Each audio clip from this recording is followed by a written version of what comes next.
ತಿಳಿದುಕೊಂಡಿದ್ದೆ ಎಲ್ಲರೂ ನಮ್ಮವರೆಂದು. ಆದರೆ ಆ ನಮ್ಮವರೇ ಉದಾಹರಣೆ ಕೊಟ್ಟು ತಿಳಿಸಿ ಹೇಳಿದರು ನನಗೆ ನೀನು ತಿಳಿದುಕೊಂಡಿದ್ದು ತಪ್ಪು ಎಂದು.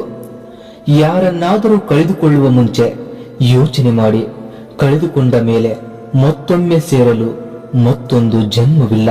ಊರ ಬಾವಿಗೆ ಬಿದ್ದರೂ ಊರಿನವರ ಬಾಯಿಗೆ ಬೀಳಬಾರದು. ಊರ ಬಾವಿಗೆ ಬಿದ್ದು ಅದೃಷ್ಟ ಚೆನ್ನಾಗಿರದಿದ್ದರೂ ಬದುಕಿ ಬಿಡಬಹುದು. ಆದರೆ ಊರಿನವರ ಬಾಯಿಗೆ ಬಿದ್ದು ಅದೃಷ್ಟ ಚೆನ್ನಾಗಿದ್ದರೂ ಬದುಕಲಾಗದು.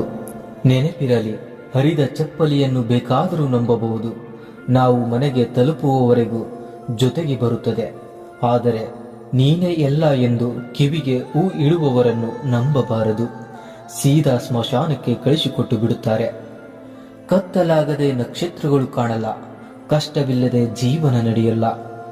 ಕತ್ತಲಾಗದೆ ನಕ್ಷತ್ರಗಳು ಕಾಣಲ್ಲ, ಕಷ್ಟವಿಲ್ಲದೆ ಜೀವನ ನಡೆಯಲ್ಲ. ಏಳು ಬೀಳಿನ ನಡುವೆ ಬಾಳ ಬಂಡಿ ಸಾಗಲು 1000 ಮುಳ್ಳಿದ್ದರೂ ಗುಲಾಬಿಯಂತೆ ಮಿಂಚಬೇಕು.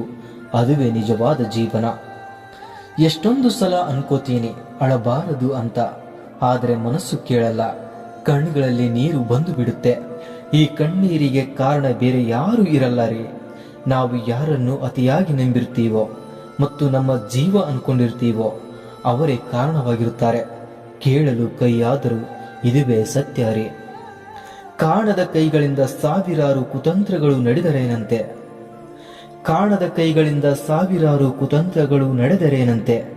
ಮೇಲೊಬ್ಬ ಎಲ್ಲವನ್ನು ನೋಡುತ್ತಿರುತ್ತಾನೆ.